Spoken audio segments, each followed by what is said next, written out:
You should follow the marks the Elder made on your map when you explore. If you don't know what to do next, you can also visit the fortune teller. If you defeat the wizard, the soldiers may regain their sanity. Go. Seek the pendants. Hey everybody, CoolPika here, and welcome back to more The Legend of Zelda: A Link to the Past. In the last part, we've cleared our way through the Eastern Palace and gotten ourselves the Pendant of Courage. And also got some Pegasus boots from the Elder Sarasala. And in this part, we're going to be continuing on our quest to find the other pendants of wisdom, the Pendant of Wisdom and the Pendant of Power. But before we do that though, I think it's like really important that we go ahead and see what we can actually do with our Pegasus boots. As you can see here, I decided to start from the Sanctuary when I start up this save file because everything we need to do is going to be in Kakariko Village, and we're going to be paying a stop to Kakariko Village while we're here because there's a few things we can do now that we have our Pegasus boots. And it's actually important that we actually make a stop here because there is something we need for our next destination, so I'm going to make sure we get that. But before that though, there's a few stuff that we can get right real quick. These rocks here, you can now bash through these rocks now and gain access to new places. Like this place right here. There's a piece of heart in here, so you can always get that. So yeah, that's another piece of heart we can get now that's opened up to us thanks to our lovely Pegasus boots. But aside from that, that's about it for the most part. I mean, that's everything in this area, but that's not all there is to it. There's a bit more stuff in Kakariko Village that we can do now. There's some over here too, but that's not really much. There's a free bomb zone, which I'll gladly take. But we really will, I want to stop and pay my visit to Kakariko Village because two things have at least opened up. I mean, at the very least. So first things first, I am now aware that there are some secrets that I didn't check out initially because I didn't have this item at the time, but there's some fun little secrets that I've actually discovered when doing research of A Link to the Past that you probably would not know about. And I'm going to be showing off those little secrets whenever I get the opportunity to do so. Okay, so she's not saying anything different.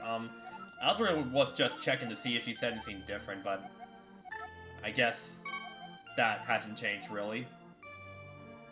She said the same dialogue as last time, so nothing really changed with her. Although, I really want to talk to Saraswala's grandson, because I'm sure he would like to know that we've met the Elder. I don't remember if he says anything new. I don't think he does, but I think, like, if anything, it might be just a small acknowledgement that, yeah, I met him. Did you meet Grandpa? If all the bad people go away, he can come back to the village. Well, keep dreaming. Well, maybe we'll get there someday, but, you know, he's gotta hide out for the time being. A lot of bad people around. But, first off, the most important thing, which has nothing to do with the Pegasus boots, I want to go into this house here because, there's a little secret that I did not know initially, but something I discovered when doing research for this Let's Play. Or, I think this isn't really just, I actually knew about this before I did research on the Let's Play. It was just something I came across when looking up A Link to the Past videos. So, this cuckoo here. So, if you spray magic, I'm going to spray some magic powder on this guy. And look what happens. Congratulations, it's a girl! Cluck cluck, what? You turned me into a human? I can't even speak! It must be you who's always teasing my friends! The weathercock is always watching you harass them. Well, this human shape is uncomfortable for me. I want to be a chicken again. Cluck cluck. Whatever you're talking about, that totally wasn't me. Yeah, I don't know who you're talking about. Me harass the chickens? No, why would I? Oh no. She doesn't know if I'm from Kentucky, am I? Oh, I gotta get out of here before she catches on to what I am. I swear to God, I'm not from the state of Kentucky! Okay, yeah, okay, yeah, so this, yeah, if you magic powder that cuckoo is specific, it would actually turn into a human female. Which, I actually did not know that at first. Which is actually a bit of a surprise, so like, this is stuff that even I didn't know about the game initially.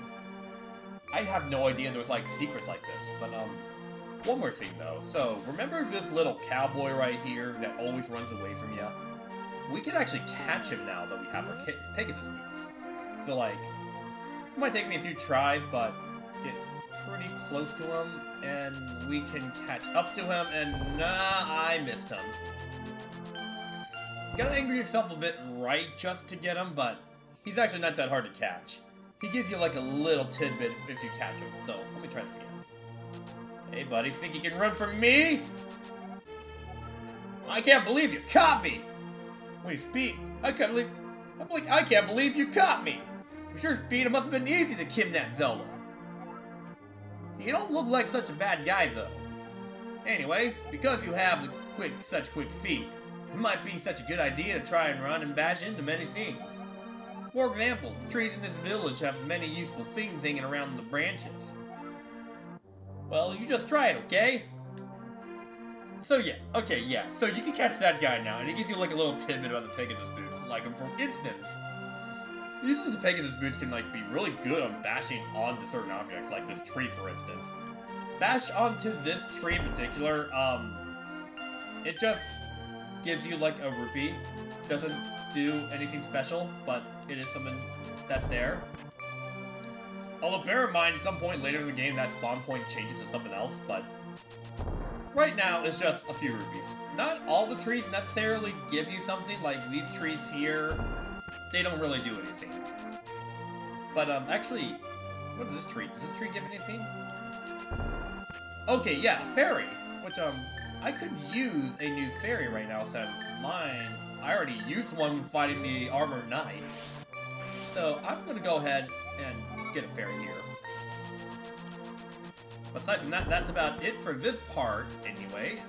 Don't think there's any more secrets that I can show you. Actually, no. There's actually one more secret in Kakariko Village that I know about, but I'm gonna show that later.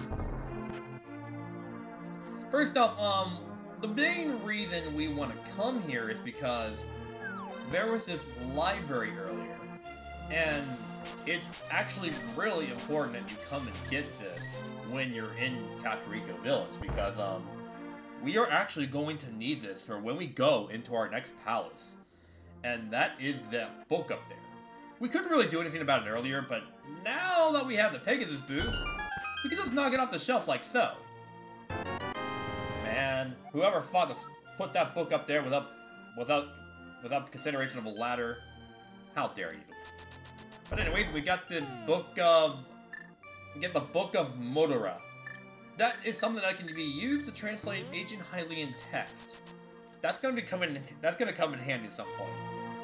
So, there's actually some reading in the Master Sword description if you remember earlier. We couldn't read that earlier, but with the Book of Muda, we can actually read that now. We actually are gonna need that for where we're gonna go next, which is, our second pendant is gonna be right over here.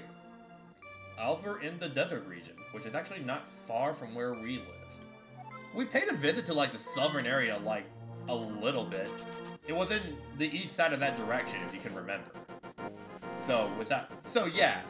We could have I've gone there, I've paid a little visit, but I only did it just to get that piece of heart because it was, like, there at the time. But we actually now have a reason to go there. And while we're there, we're going to be using that opportunity to explore that region.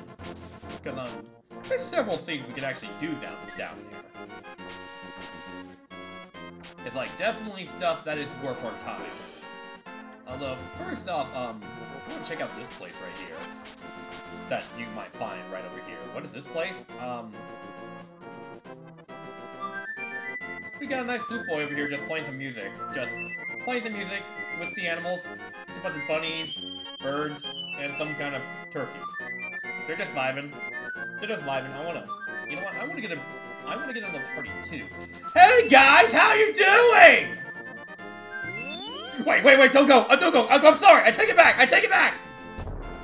And he just disappears out of nowhere. Huh. Quite an odd phenomenon, huh? Yeah. Try and interact. If you try to get too close, though, he'll just disappear and vanish into the aether. Nowhere to be seen. But yeah, there seems to be an odd phenomenon as of like people just disappear out of nowhere. I think this is like the first case of where we see it. I wonder what's going to happen to him. Okay, so with that being said, we're gonna find a way back here into the eastern side. No, but more like the southern side of the highway begin. And that's like where we're gonna need to go. There's a little shortcut we can take here, but we can't really do anything about it yet. We got this big stone here that we still can't lift. So we're just gonna take the other way around through our house. But before that though, there's actually another secret here that can be found here. More stones like this. We now have access to another tunnel. And in this tunnel is a free access to a fairy fountain. So yes, there's a fairy fountain like near your house now if you ever need of fairies. Like if you choose to start the game from your house, you can just find the fairy fountain, like a fairy fountain right away if you really are in need of fairies. I already got some fairies though, so it's like I don't really need to worry about it. But it's there if you like. But it's a free access point to it if you really need it. But yeah, it's a place that's like really worth noting. So that's really all there is to this place. But actually, while we're in this area, there actually is something I want to do that is a little bit of an obscure scene, which actually relates to another secret that I did not know about initially. But I want to show it regardless.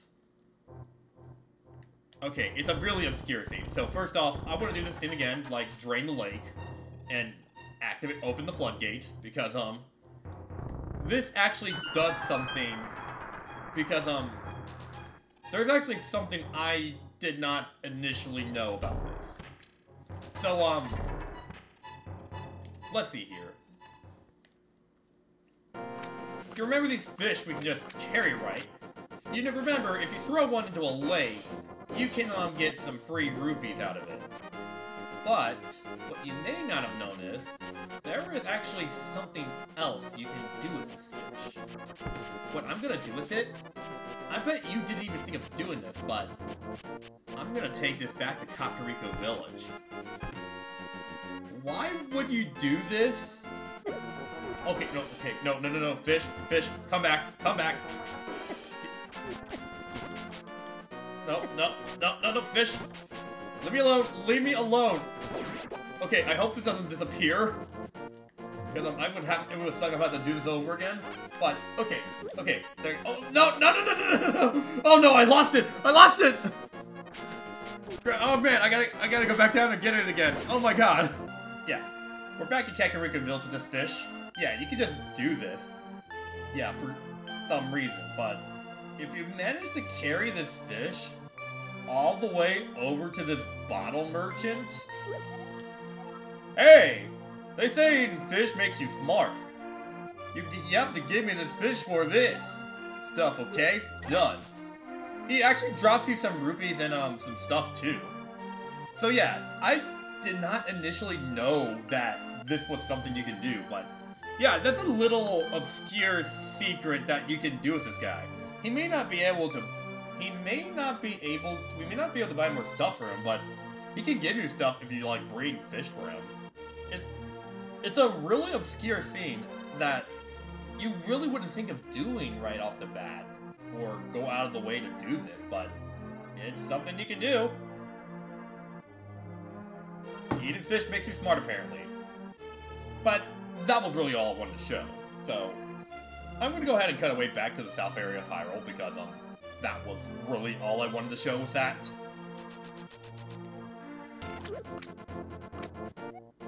See that?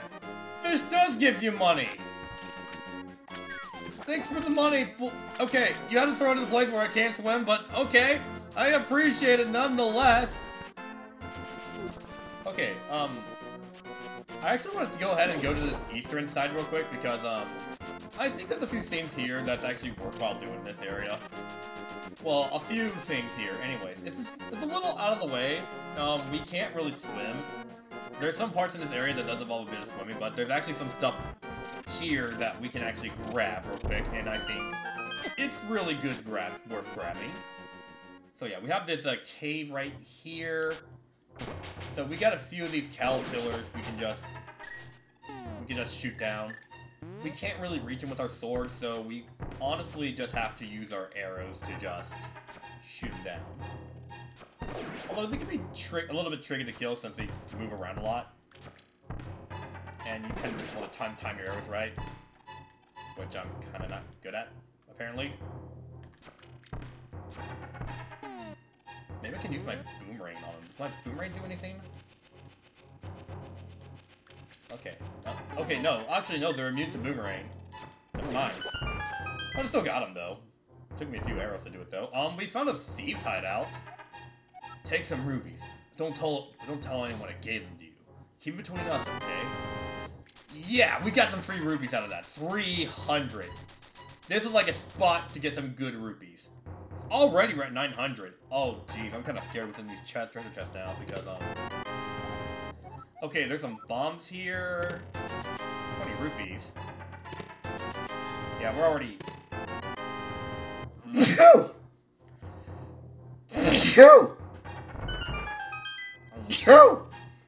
Yeah, already we're, like, hitting the rupee cap.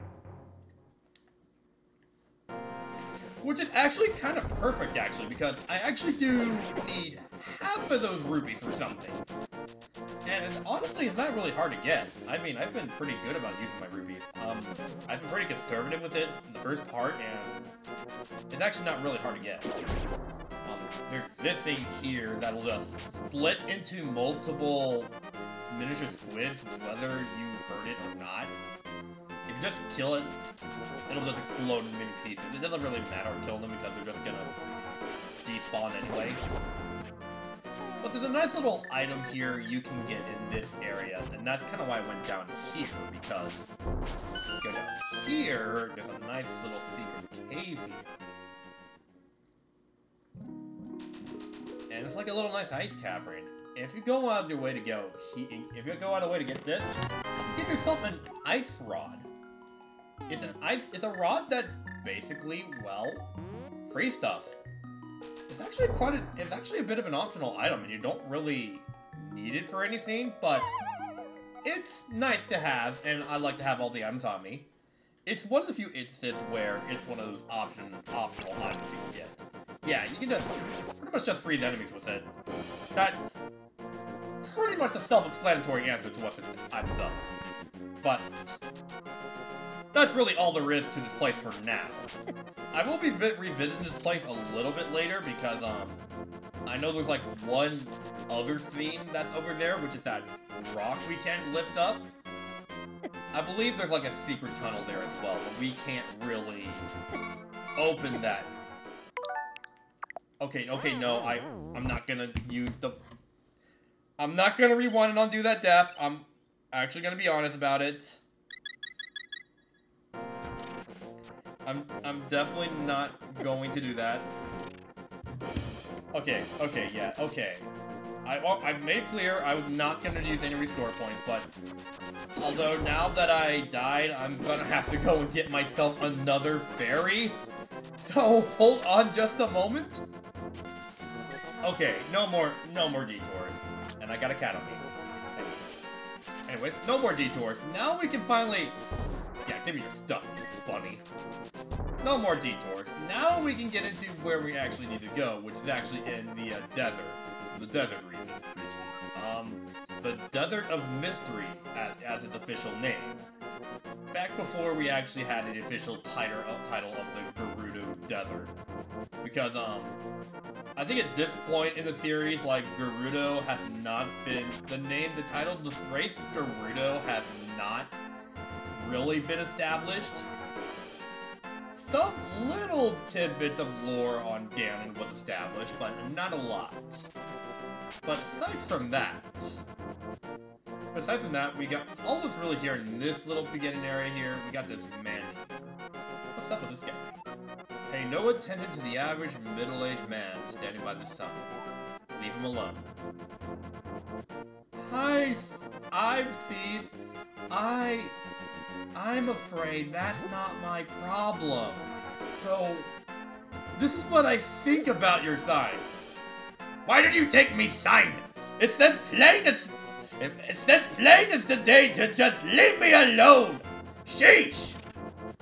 Yeah, he's in a bad mood now because we just threw his sign around, and he's just gonna stalk you until you get out of here. Yeah, he does not seem happy that we took his sign. Oi, when I get me sign back, oh, I'm gonna give you what's what. Yeah, he'll just leave you alone the moment you get out of his presence. Because, he just really doesn't like your presence for some reason. Also, that's also to mention that there is a guy near the desert. We knew in the forest, we met a thief back in the forest that mentioned a rumor about a guy that was actually was part of the gang of thieves that was hanging out in the desert region. Maybe it might be plausible that he might be that guy. Something to remember for later, but right now, it's best to just leave him alone. He's just a grumpy, middle-aged goddess man. There's a cave over here, and who else do we see? I believe it's Sarasala again? Jeez, how many hideouts do you even have, man? Yeah, he's here too. Assuming it's the same guy. I'm pretty sure it is, anyway. Aha! It is the Book of Mudora! With it, you can read the language of the Hylia people. Okay, yeah, so that's just giving you an indication of what you can do with it. I don't know what happens if you talk to him before you get the Book of Mudora, but I assume it's something along the lines of giving you the hint of, hey, you should get the book before you do anything else in this area. And here, though, is a piece of heart, which is something you can get over here. Already we got 2 heart pieces, which I thought that's a worthwhile place to go into this cave. I think you get your hint to go get the Book of Mordora if you have not already gotten it, and also a piece of heart here. So already we're filling up pretty nicely. So yeah, the desert is full themes. We got a lot of these slime creatures that'll just pop out of nowhere. I'm not exactly sure what they're supposed to be. There's also vultures that'll just swarm around you. That's typically what you run into in this region. But that's pretty much the big notary parts of it. And already, there is our dungeon. And our reason as to why we need to get the Book of Mudora. Because the reason we need it is because if you see here, okay, let me get rid of this vulture real quick. He's not really good. Okay, I'm getting rid of the vulture here. Yeah. We have our second dungeon here, but the thing is, we have our way is blocked clearly, and there's a slate that clearly tells us what we need to do, but we cannot read it because it is written in the same Hylian language we saw back with the Masterthor pedestal. So, that's where the Book of Mudora comes in handy. You open it up at one of these slates, and it'll decipher what was read on there. To open the way to go forward, make your wish here, and it will be granted.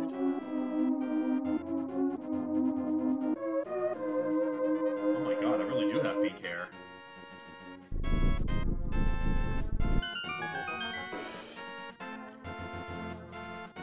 And just like that, the way is open. No problems here whatsoever. And with that, we begin our first part of the dungeon, the Desert Palace. So, how I'm going to do this dungeon is going to be a bit weird because this dungeon works in 2 parts. This is like the first half of the dungeon. And once we get out of here, we'll be in the second part of the dungeon. However, in the next part, I'm going to be tackling most of the, okay, that's going to be a bit annoying, but I'm going to be tackling, like, the first part of the dungeon. But after that, I'm going to leave once I get a certain item. Why would I do this? There is a reason why, but it's just something I like to do it this way. Some people prefer to just clear the whole dungeon in one go, but usually I would do that. But this is something I like to go out of the way and do just so I have it. I'm just letting you know, I'm just gonna give you that FYI beforehand when I go in here. But aside from that though, this is where we're gonna be calling it for the time being. So anyways, we've found some obscure secrets and learned about our surroundings around with our new stuff with the Pegasus boots. But aside from that, we have already arrived at our second dungeon, so I'm gonna call it here for now. Next time on Let's Play of The Legend of Zelda: A Link to the Past, we are going to tackle the first half of the Desert Palace. I will see you guys next time.